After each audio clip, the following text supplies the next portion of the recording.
Hello guys, welcome to the video. In this video I'm going to show you how to unplug charging cable from MacBook Air M2. This is MagSafe charging port. So let's see how you can do it safely. Okay, first you can plug in like this. I love to hear the sound. Okay, now let's see how to unplug these safely.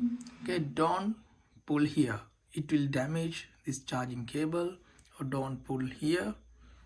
So you need to put finger here, then push down, push down.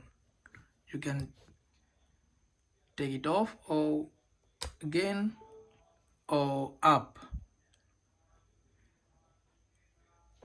like this. This is the correct way to remove or unplug charging port from your MacBook Air 2.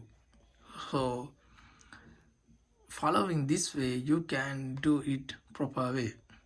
So thank you very much for watching this video, and subscribe and hit the and comment below and share my video.